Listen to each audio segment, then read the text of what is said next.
स्वागत है आप सभी का एक बार फिर से मनी मंत्रा पर, जहां पर हम आपके तमाम सवालों के जवाब देते हैं इस आधे घंटे में और साथ ही निवेश की बारीकियों से आपको रूबरू कराते हैं। मेरे साथ अब जुड़ गए हैं ऑप्टिमम मनी मैनेजर्स के एमडी पंकज मटवाल। पंकज जी, बहुत बहुत स्वागत है आपका मनी मंत्रा में।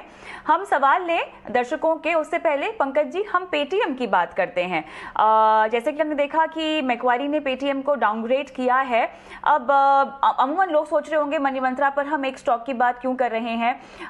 लोगों को समझाना जरूरी है क्योंकि पेटीएम एक ऐसा स्टॉक है जिसमें लोगों की दिलचस्पी बहुत ज्यादा रही है और ऐसे में अब खबर यहां पर यह है कि म्यूचुअल फंड हाउसेस ने या म्यूचुअल फंड स्कीम्स ने पेटीएम से अपना किनारा करना शुरू कर दिया है, इसको बाय बाय करना शुरू कर दिया है। यानी फंड्स का जो पोर्टफोलियो होता है स्टॉक का, उसमें से बहुत सारे फंड हाउसेस पेटीएम को बाहर कर रहे हैं या बाहर करने के बारे में सोच रहे हैं। और इस कड़ी में सबसे पहला नाम एचडीएफसी म्यूचुअल फंड का आया है Pankaj ji. Mid cap opportunity और balance fund. Mid cap opportunity ने पेटीएम की पेरेंट कंपनी 197 के स्टॉक को बेच दिया है। साथ ही जो एक्सपोजर है बैलेंस्ड फंड में, उसमें कम से कम 91% अपना एक्सपोजर कम कर दिया है। क्या वाकई डाउनग्रेड इतनी बड़ी चिंता का विषय होता है पंकज जी? बिल्कुल, देखिए कविता, यहाँ पर वैल्यूएशन जो है वो बहुत एक्सपेंसिव है अभी भी। मतलब जिस प्राइस पे ये आईपीओ आया था डेफिनेटली एक्सपेंसिव थी और अब भी जो करंट मार्केट प्राइस है वो भी एक्सपेंसिव लग रहा है। और वही वजह है कि अब कंपनीज जो भी, मतलब फंड हाउसेस की बात करें, एसेट मैनेजमेंट कंपनीज जो हैं वो अपना एक्सपोजर कम कर रही हैं। और यहां पर देखिए फिनटेक जो है ये डेफिनेटली एक फ्यूचर के हिसाब से बात करें तो अच्छा स्टॉक, या मतलब इस तरह की कंपनीज, मैं इस कंपनी की बात नहीं कर रहा हूं, बट ओवरऑल अगर हम बात करें तो फिनटेक एक अच्छा मॉडल है। फिनटेक की फ्यूचर में डेफिनेटली डिमांड रहेंगी। लेकिन जहां तक पर्टिकुलर इस स्टॉक का सवाल है तो यहां पर वैल्यूएशन एक्सपेंसिव होने की वजह से अब ऐसा लग रहा है। और आपने भी जैसा कहा कि मैक्वेरी ने अब जो इसका एक नया टारगेट दिया है इवन स्टॉक का, वो भी काफी नीचे कर दिया है, जिसकी वजह से अब फंड हाउसेस या एसेट मैनेजमेंट कंपनीज या फिर रिटेल इन्वेस्टर्स भी यहां से अपना इंटरेस्ट कम कर रहे हैं।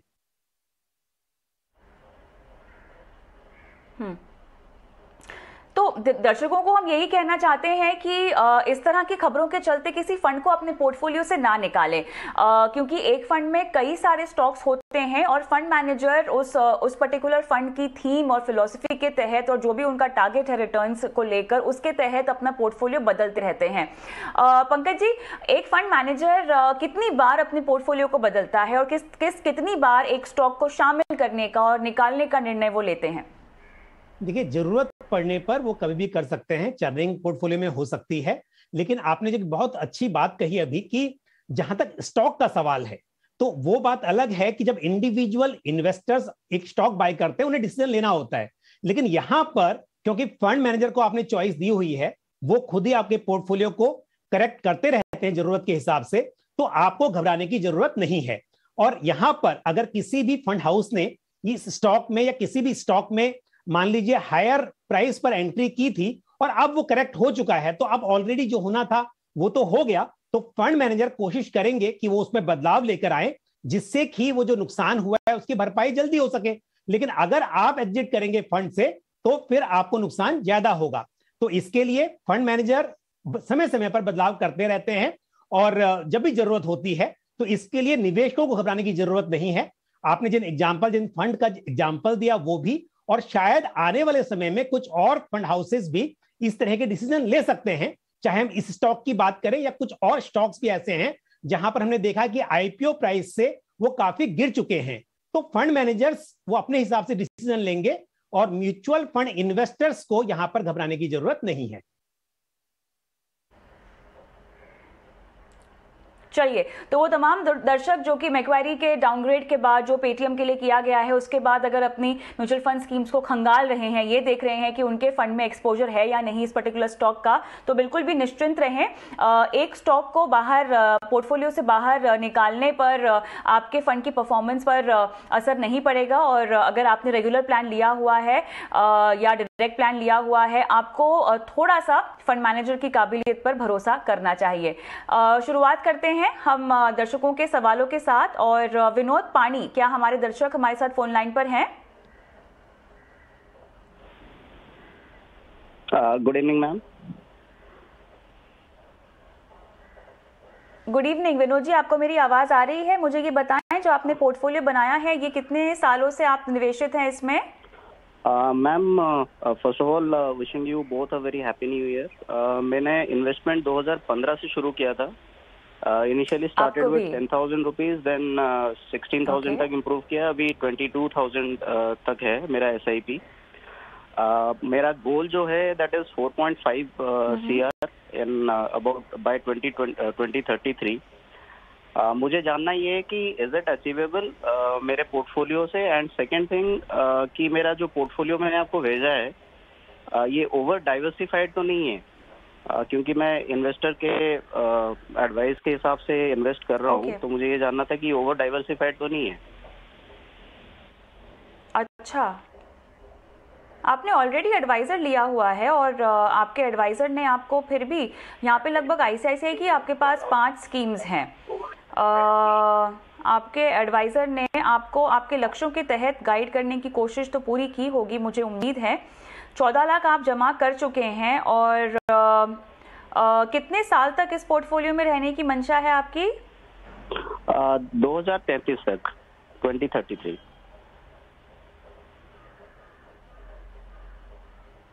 और क्या लक्ष्य है?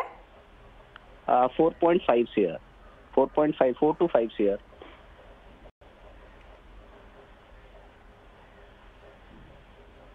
4 करोड़ रुपए आपको चाहिए, तो मेरे ख्याल से इसमें कुछ तब्दीलियों की तो ज़रूरत होगी। पंकज जी ये कह रहे हैं इन्होंने आर्थिक सलाहकार की मदद ली है ये पोर्टफोलियो को बनाने के पीछे। क्या आपको ये निवेश ओवरलैपिंग लगता है? और साथ ही जो 5 स्कीम्स हैं ना ICICI की, मैं चाहती हूँ कि आप उस पर सबसे पहले कमेंट करें, क्योंकि क्या उनको अपने पोर्टफोलियो में रखना चाहिए? इनके पास वैल्यू डिस्कवरी है, FMCG है, फ्लेक्सी कैप भी है इनके पास ICICI का, और ब्लू चिप भी है। बताएं कैसे खंगाला जाए इनके पोर्टफोलियो को? बिल्कुल, देखिए पोर्टफोलियो में चेंजेस की जरूरत है। वजह यह है कि पहली बात, कभी भी आपको एक ही AMC, हालांकि मतलब ICICI प्रूडेंशियल की बात की जाए तो सेकंड लार्जेस्ट AMC है, लेकिन कभी भी एक ही AMC के बहुत सारे फंड्स में आपको निवेश नहीं करना चाहिए। जिस तरह से आप म्यूचुअल फंड में इन्वेस्टमेंट करते हैं ताकि डाइवर्सिफिकेशन रहे, इसी तरह आपको स्कीम्स में भी डाइवर्सिफिकेशन रखना चाहिए। यानी कि आप हर कैटेगरी एक ही AMC के लेने की बजाय जिस AMC में वो कैटेगरी अच्छा परफॉर्म कर रही हो, अच्छी स्कीम हो, उस हिसाब से निवेश करें। तो एक तो बिल्कुल ये आपने सही पकड़ाया यहां पर कि एक ही AMC में बहुत ज्यादा एक्सपोजर है। दूसरी बात, मुझे पता नहीं, आपने कहा कि आपने किसी एडवाइजर की गाइडेंस के हिसाब से निवेश किया हुआ है, तो आपने जरूर बताया होगा कि आप किस लक्ष्य से निवेश करना चाह रहे हैं। लेकिन मेरे हिसाब से आपके पोर्टफोलियो में कुछ थीमेटिक फंड्स भी हैं, कुछ डाइवर्सिफाइड इक्विटी फंड्स भी हैं। तो जो पोर्टफोलियो है वो थोड़ा सा मुझे ऐसा लग रहा है कि ओवर डाइवर्सिफाइड है और थीमेटिक फंड्स में आपका एक्सपोजर ज्यादा है, जिसकी जरूरत नहीं है। क्योंकि अगर आप डाइवर्सिफाइड फंड्स में कर रहे हैं और लॉन्ग टर्म इन्वेस्टर हैं, तो वहां पर चाहे आप FMCG की बात करें या फिर हेल्थ केयर की बात करें, वो ऑलरेडी एक्सपोजर अच्छा खासा वहां पर भी है उन फंड्स में। तो उस हिसाब से मुझे लगता है कि इसकी जरूरत नहीं थी। तो थोड़ा सा पोर्टफोलियो में, क्योंकि आपके पास बिजनेस साइकिल फंड है, आपके पास ICICI प्रूडेंशियल PSD यानी कि health care, pharmaceutical and health care fund है, और साथ ही FMCG फंड भी है, तो आपने, और इंफ्रा फंड भी है, तो मतलब आपने बहुत सारा थीमेटिक फंड में इन्वेस्ट किया हुआ है जिसकी आपको शायद जरूरत नहीं है मेरे हिसाब से। तो थोड़ा सा यहाँ चेंजेस की जरूरत है। और साथ ही कविता जी, मैं थोड़ा सा बात को आगे बढ़ाता हूं, जो इनका टारगेट है वो भी इनको थोड़ा सा रिवाइज करने की जरूरत है।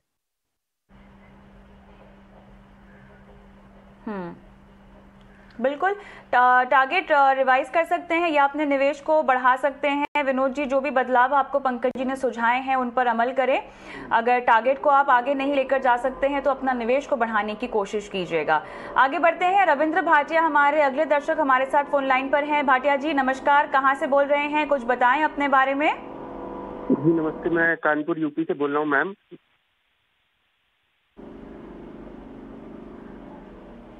अच्छा, आपका पोर्टफोलियो हमारे सामने है। देखिए, स्कीम्स तो आपने काफी उम्दा शामिल कर रखी हैं अपने पोर्टफोलियो में।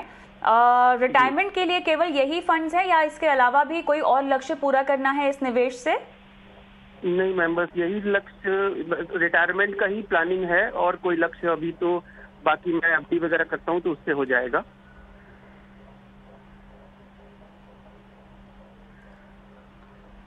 अच्छा, चलिए बढ़िया है। पंकज जी मुझे बताएं, फंड्स के लिहाज से सबसे पहले आपका ऑब्जर्वेशन किस फंड को निकालने पर है? नहीं, इनके पास फंड तो सभी अच्छे हैं, इनको कुछ निकालने की जरूरत ऐसे नहीं है। और क्योंकि मेरे हिसाब से थोड़ा बढ़ाना भी चाहते हैं, तो जो ऐड कर रहे हैं वो थोड़ा सा आप इन्हीं फंड्स में ऐड कर दीजिए।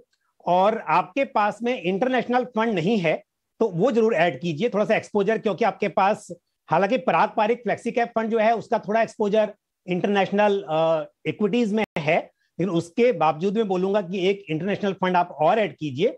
और बाकी जो आपके पास फंड्स हैं, एक्सिस ब्लू चिप फंड, ये भी ठीक है, ELSS में आपने इन्वेस्टमेंट किया हुआ है, इनको कंटिन्यू कीजिए। और इस आप जो आप ऐड करना चाह रहे हैं तो Canara Robeco small cap fund एक आप ऐड कर लीजिए। और अगर आप 20,000 करना चाहते हैं तो 6,000 rupees Canara Robeco small cap में, 6,000 rupees ICICI prudential US blue chip में, और साथ ही आपके पास जो पराग पारिक फ्लेक्सी कैप है उसमें आप 8,000 रुपीज ऐड कर दीजिए। तो आपको स्कीम बहुत ज्यादा ऐड नहीं करनी है, यहाँ पर 2 स्कीम मैंने आपको ऐड कर दी हैं और थोड़ा आपका एक्सपोजर पराग पारिक फ्लेक्सी कैप में बढ़ जाएगा। तो इस तरह से आप अपने लक्ष्य के साथ आगे बढ़ते रहिए। मुझे ये बताएं पंकज जी कि ये वाकई अचीव कर पाएंगे अपने लक्ष्य को? इनको अपना निवेश हर साल बढ़ाना पड़ेगा। हालांकि देखिए 20,000 से इंक्रीज कर रहे हैं ऑलरेडी ये, और पहले भी इनका इन्वेस्टमेंट चल रहा है और कुछ कॉर्पस भी इकट्ठा हो गया, लेकिन फिर भी आपको साल दर साल इसको बढ़ाना पड़ेगा।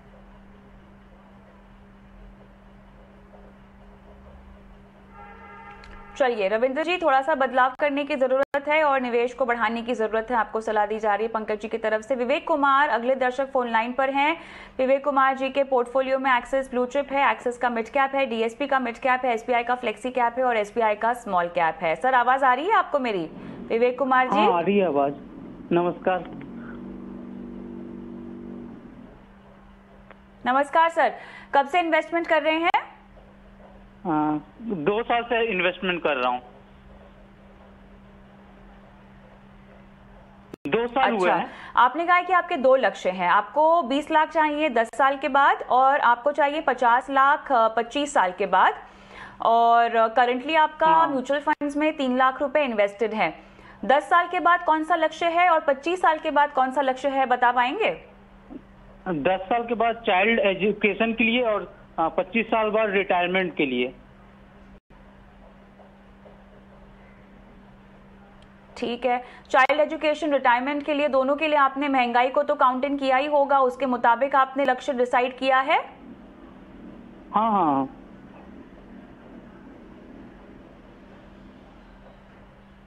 चलिए ठीक है। पंकज जी ये कह रहे हैं कि इन्होंने अपने गोल्स को महंगाई के तर्ज पर काउंट कर कर ही निर्धारित किया हुआ है, तो मेरे ख्याल से वो उनकी वर्किंग उनको सही लगती है। हालांकि हम फिर भी कहेंगे कि आपको अपने लक्ष्यों को रिवर्क करना चाहिए थोड़ा, क्योंकि आप 10 साल और 25 साल की बात कर रहे हैं, तब तक जितनी रिक्वायरमेंट है आपकी वो पर्याप्त होना चाहिए। अगर आपके पास निवेश के और भी विकल्प हैं तो बात अलग है, लेकिन फंड्स के तहत क्या बदलाव पंकज जी? नहीं, फंड्स इनके पास अच्छे हैं, मिड कैप भी है, लार्ज कैप है, सब कुछ इनके पास में है। बट ये अगेन, क्योंकि मैं थोड़ा चाहता हूं, सभी को मैं हमेशा बोलता हूं कि अभी जरूरत है कि इंटरनेशनल एक्सपोजर भी होना चाहिए, तो इनको भी मेरी यही सलाह है कि एक इंटरनेशनल फंड ये अपने पोर्टफोलियो में ऐड जरूर करें।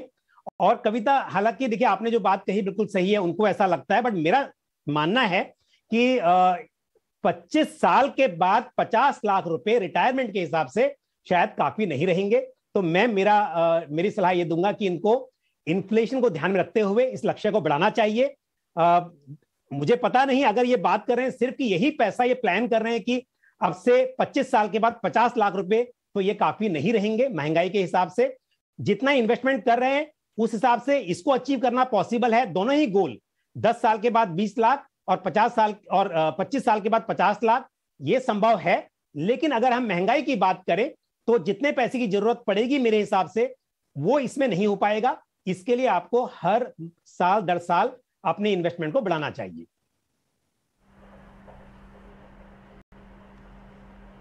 चलिए हरदास, आपको अपने निवेश को बढ़ाना है और फंड मिक्स के लिहाज से खुशखबरी कि आपका फंड मिक्स अच्छा है। सुनील कुमार हमारे दर्शक फोन लाइन पर हमारे साथ हैं और फ्लेक्सी कैप फंड, पराग पारेख का फ्लेक्सी कैप फंड में 2000 रुपए ये निवेश कर रहे हैं। कितने फंड्स चाहिए, मतलब आपके पास हैं? अगर कोई निवेश स्ट्रैटेजी आपने बनाई है?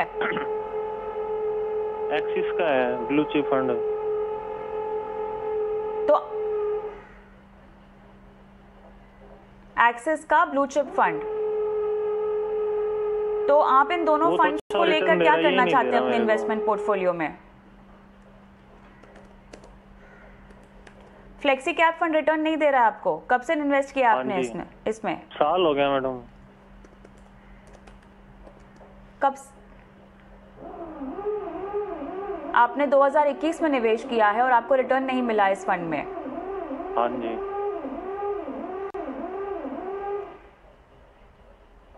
चलिए पंकज जी, मेरे ख्याल से इन्होंने काफी ऊंचे लेवल पर निवेश किया हुआ है जब उच्चतम स्तर पर बाजार रहा है, लेकिन उसके बावजूद भी हमने देखा है कि इस पर्टिकुलर कैटेगरी के हिसाब से हम देखें तो मुनाफे और रिटर्न के लिहाज से अगर आप एक साल से ज्यादा रहे हैं तो आपने अच्छा ही कमाया है। सुनील कुमार जी, आपको यहाँ पर समझना जरूरी है कि किसी भी म्यूचुअल फंड में आप निवेश करते हैं, खासतौर से अगर आप इक्विटी में निवेश करते हैं, तो आपको कम से कम 5 साल का नजरिया तो रखना ही चाहिए। किसी भी फंड की परफॉर्मेंस को 1 साल, 6 महीना, 3 महीना, 1 महीने के तर्ज पे आपको जज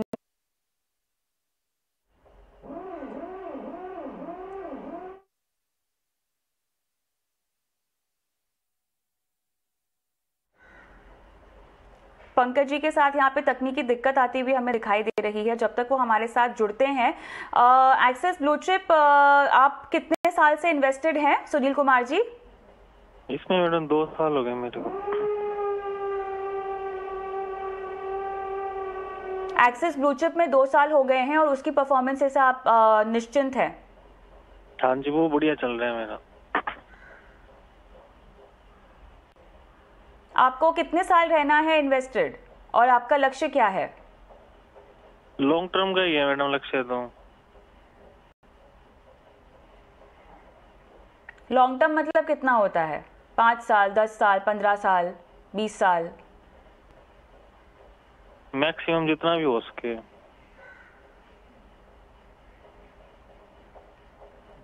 तो देखिए, जितना भी हो सके अगर आपका उद्देश्य है तो मेरे ख्याल से पराग पारेख फ्लेक्सी कैप से निकलने के बारे में आपको नहीं सोचना चाहिए। पंकज जी मेरे साथ जुड़ चुके हैं। पंकज जी बताएं, क्या सलाह देंगे आप?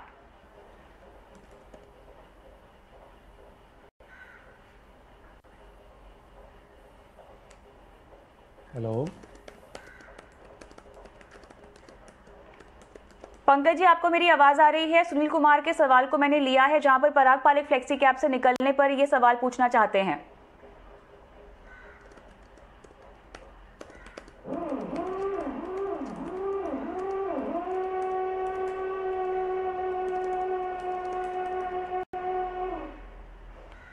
पंकज जी, आपको मेरी आवाज आ रही है? मेरे ख्याल से यहाँ पे तकनीकी दिक्कत होती हुई हमको दिखाई दे रही है और पंकज जी शायद बात नहीं कर पा रहे हैं हमसे।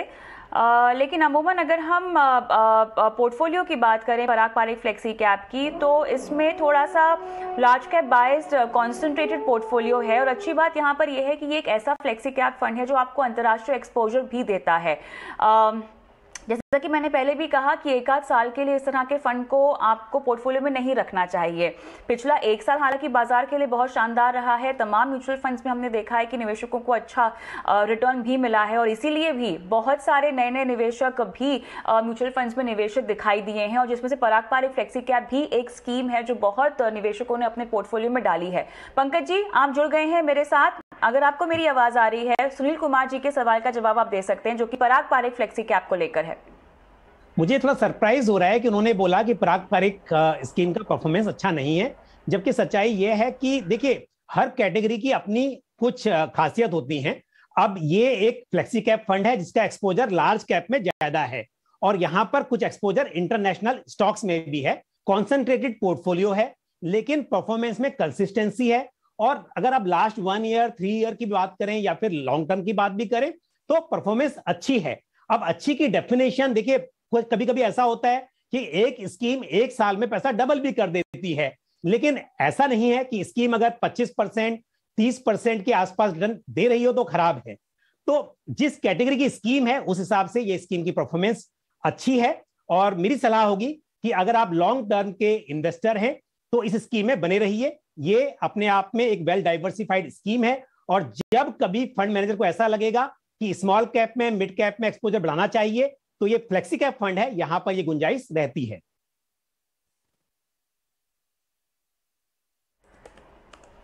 चलिए सुनील कुमार जी, फिलहाल इस फंड से नहीं निकलने की सलाह आपको दी जा रही है। हम आगे बढ़ेंगे और अगले दर्शक का सवाल यहां पे लेने की कोशिश करेंगे। हमारे साथ फोन लाइन पे शायद हमारे दर्शक नहीं जुड़ रहे हैं।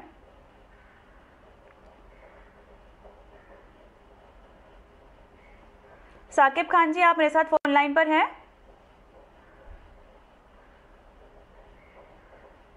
चलिए, फोन लाइन पे हमारे दर्शक नहीं है, लेकिन इनका सवाल मेरे पास है। Motilal Oswal, Nasdaq 100, Parag Parikh flexi cap, Canara Robeco blue chip equity, Axis small cap, ICICI Pru technology, ये इनके फंड्स के नाम है पंकज जी। और ये कह रहे हैं कि 5 करोड़ का इनका रिटायरमेंट का लक्ष्य है, और हर महीने 5,000 से इन्होंने शुरुआत की है इन्वेस्टमेंट की, और 10% तक इन्वेस्टमेंट बढ़ाएंगे भी। बताएं क्या रणनीति हो इनके लिए, फंड्स के लिहाज से कैसा लगता है आपको फंड मिक्स? फंड ठीक है, फंड में कोई प्रॉब्लम नहीं है, लेकिन डेफिनेटली यहाँ भी 5 करोड़ का लक्ष्य है, तो आपको इन्वेस्टमेंट देखिए, म्यूचुअल फंड में रिटर्न गारंटीड नहीं होते हैं, और हम जब कैलकुलेट करते हैं तो ऑन एवरेज इक्विटी फंड से 12% का CAGR एक्सपेक्ट करते हैं। तो जो भी हम कैलकुलेट करते हैं, मैं कैलकुलेट कर रहा हूं, तो इस हिसाब से बता रहा हूं कि उस हिसाब से थोड़ा सा आपको अपने इन्वेस्टमेंट को बनाना पड़ेगा।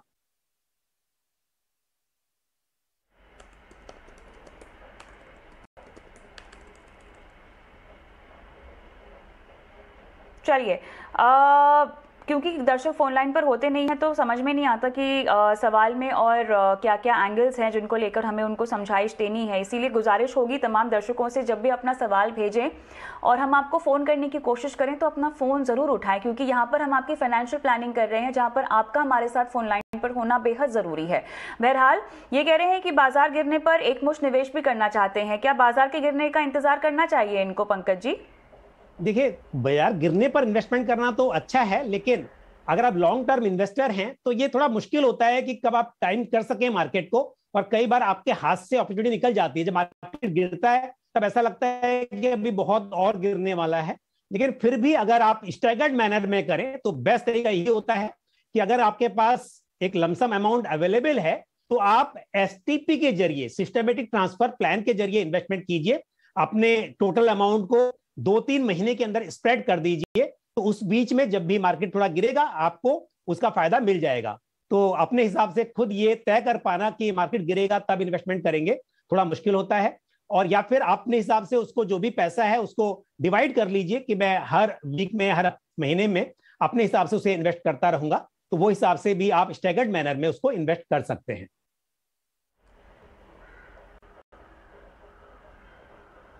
चलिए, शो का आखिरी सवाल यहाँ पर हम लेने की कोशिश करेंगे। रवि त्रिवेदी का सवाल है,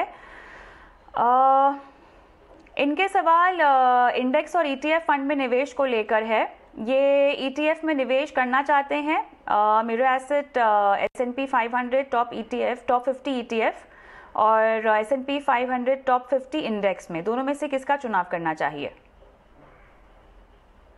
देखिए, दोनों फंड में बस यही अंतर है कि जो फंड ऑफ फंड्स स्कीम होती है वो ETF में इन्वेस्ट करती है, और ETF जो होता है वो लिस्टेड होता है स्टॉक एक्सचेंज में, और जिस तरह से आप शेयर्स खरीद सकते हैं, बेच सकते हैं, उसी तरह से ETF में भी ट्रांजैक्शन कर सकते हैं। तो जहां इनका एक कंसर्न है कि ये नया ETF है और यहाँ पर लिक्विडिटी का थोड़ा प्रॉब्लम रहेगा, तो मैं बता दूं कि जैसा मैंने पाया है कि यहाँ पर अच्छे वॉल्यूम के साथ ट्रेडिंग होती है, तो इस तरह की दिक्कत नहीं है। फिर भी यदि आप SIP के जरिए इन्वेस्ट करना चाहते हैं, STP करना चाहते हैं, तो ऐसे में फिर आप फंड ऑफ फंड्स स्कीम का सहारा ले सकते हैं।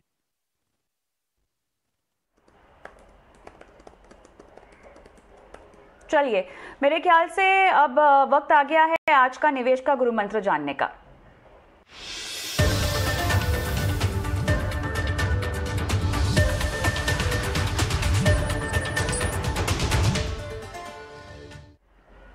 चलिए पंकज जी बताएं, आपका आज का निवेश का गुरु मंत्र क्या है जो अपनी निवेश की हर स्ट्रैटेजी में एक इन्वेस्टर अपना सकता है? कभी भी लोन लेकर इन्वेस्ट ना करें। कई बार ऐसा होता है कि इंटरेस्ट रेट बहुत कम दिखाई देता है और ऐसा लगता है कि मार्केट में बहुत सारी अपॉर्चुनिटीज हैं, लेकिन कभी ऐसा ना करें, क्योंकि जो लोन ले रहे हैं उस पर गारंटी